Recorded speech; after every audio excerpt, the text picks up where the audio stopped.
zones, which is my personal favorite zones map. Mine too.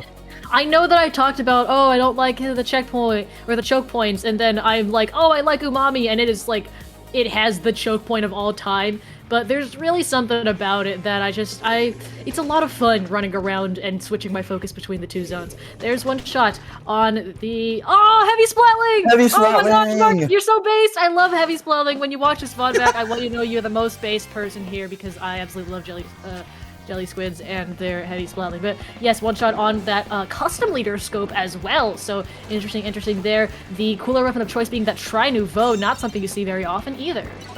Yeah, I'm noticing Yaotl is deciding to go with a double Kraken comp, going with the 96 Deco and the custom leader.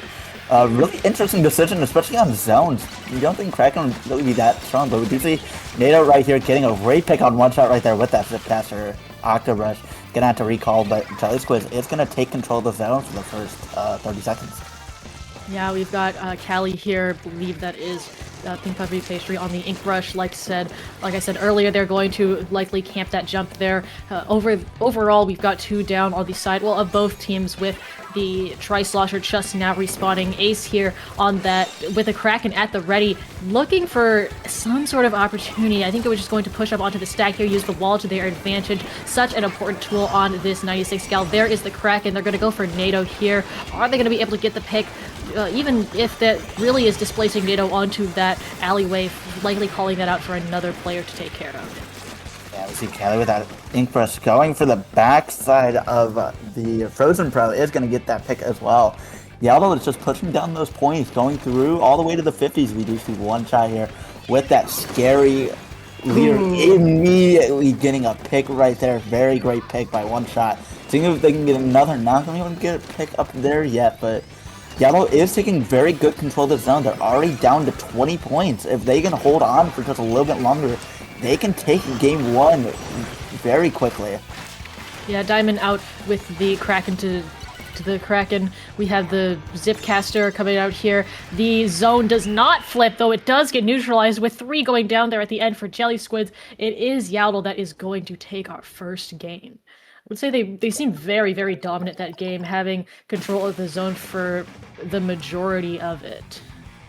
Yeah, very strong showing by them, especially just a great combination of one shot on that leader and Kelly with that Ink Brush. You get the far away distance pressure as well as like the close range sharking pressure of our Ink Brush. Very scary duo right there, and it's very well executed. Yeah, this is the replay is the end of our match here, and I want to comment, I think, yeah, there's the Zuka from Diamond that displaced one shot, and one shot kind of just directly went into the Kraken, but having one shot on that stack area, it just provides so much area denial for them. Like, you could see just how far into the spawn of Jelly Squids that one shot could reach. Diamond was all the way on the highest range and still had to worry about getting hit by that E-leader. And even if they hadn't gotten those picks that they did, it's still a very threatening position to put your E-leader in. Yeah, definitely. But game 2, we're going into Undertow Spillway. Gonna play some Rainmaker here. Don't know how. Do you think we're gonna see one shot on leader? We'll probably see one shot on leader again, aren't we? I wouldn't be surprised, honestly. I do wonder if Jelly Squids is going to keep the coolerless comp that we saw. If I recall correctly, it was coolerless, unless you can correct me if I'm wrong, but I think it was. I think it was. It was. Yes. It was Heavy Flatling Frozen Pro, Octobrush, and I think there was a shot as the last weapon. probably a shot, if I had to guess. Yeah. So yeah, coolerless. I honestly don't think so. I feel like cooler is a really necessary special, especially in Rainmaker. Like, Yeah, it's kind of just like have to a wipe run it, situation is maybe the most punishing here in Rainmaker, because if you're not even in like other modes where the timer goes down their own or the enemies have to go back for clams, but it looks like we are wrong, as they are going to stick with that coolerless comp, actually bringing out a Kraken of their own. Mark bringing out the Heavy Deco, and you know what, I didn't think that Mark could get more base than bringing out the V Heavy, but I think, look, I can't say I'm V Heavy's biggest fan because there's literally somebody in the scene called V Heavy, but I can confidently say that I am Heavy Deco's biggest fan. And so, Mark, I give my wholly unbiased commentary to you.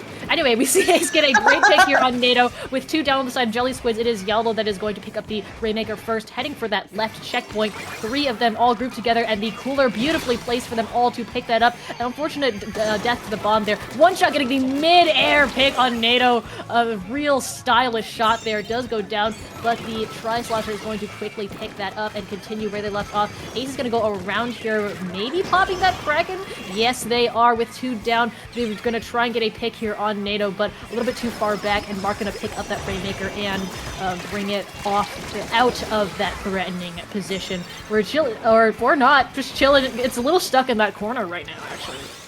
Yeah, we do see a wipeout in favor of Yaotl right there. We see Kelly just putting up a very aggressive position all the way up in that enemy zone right by the checkpoint. We see One Shot just putting so much long-range pressure with that leader. Absolutely terrifying, but they do pop the Kraken, trying to go for a pop. Just gonna get the Frozen Pro right there, trying to see if they can actually like pop the Rainmaker. Not gonna be able to yet, but with the help of some of their teammates like Callie and Ace, is Callie gonna be able to get the dunk? Not yet, getting all the way to 3 points. Still presence from the members of Yaotl here around this Rainmaker. They are not giving up the fight, but with Diamond finally being able to pick that up and drop it down out of spawn, looks like the push has lost all of its momentum. Ace, though, still has something to say and is going to come around at the back here, attack Mark, and has the Kraken at the ready if they so desire to pop it at this off angle. Looks like the Rainmaker was still, again, taken out on the side of the map that is Jelly Squids, so they are still on the back foot here with the Tri picking it up again, and they're just pushing it up the right ramp this time. They just want aggression and points no matter how they can get it. I mean, with 3 remaining, it's difficult to get more points on that board. One Shot and Mark having a little bit of a face-off there, and oh, yeah, that's the Splatling Charger matchup for you, unfortunately. What's up? Well, we do see a great pick by the Tri Nouveau right there, just getting the pick on the Rainmaker. That's 2 down, 3 down on the side of Jelly Squids, technically. We see the Tri-Slosher trying to just paint for a cooler right here. They can switch over to One Shot again with that leader, so much long-range pressure. But the Rainmaker is going to go down just to like stagnate it out a bit. Let's see what Yaotl and Jelly Squids are going to do in these situations. Muddy is trying really hard to avoid the laser from One Shot there, but you cannot stay hidden for too long, and One Shot has that crack and knows that they're going to be able to do something with it. We're actually chilling out in the Rainmaker free zone here, it looks like, but forced out by the combination of the missiles and the Zuka and everything, and the bombs, and One Shot opting to pop the Kraken up in this higher area. Callie looking for a pick, does get the jump, the height advantage on Muddy, and NATO going to try and get that, but the Zipcaster recall forcing them out of that situation. Meanwhile, Diamond and company have made their way up to that Rainmaker. NATO getting a nice pick with that Octobrush, and Mark opting to pick that up instead of having the Kraken just get taken out there. Likely, I think it's from One Shot. I couldn't say exactly, but from that distance, it pretty much has to be. Yeah, we see Jelly Squids just trying to make a push out of their own. Diamond with that Zuka not going to get anyone. They might have to just let it reset, and as I say that, someone on the side of Jelly Squids grabs Rainmaker. See if they can get some sort of a push going here. We do see Callie putting so much pressure, but is going to get taken out with the help of those missiles as well. Yeah, great picks from Mark there on the Rainmaker, slowly making their way forward. You can see Diamond up there trying to also helping support NATO on this Zipcaster, looking for a pick on One Shot. Does not find as One Shot, I believe, popped that. Oh no, that's Ace on the Kraken there. A double going down right on the Rainmaker as Ace is just continuing to find that way around. Meanwhile, One Shot, we might have actually, I'm not, did we see both Kraken spawn at the same time? I feel like my eyes are playing tricks on me. The cooler is going to come out, and just as quickly as it was brought over to the side of Yaotl, they pick it right back up and go on the offense again. 30 seconds remaining, and that's 2 down on the side of Jelly Squid. It's going to make it so much more difficult for them to respawn and build up a push, a countermeasure to stop another push from Yaotl.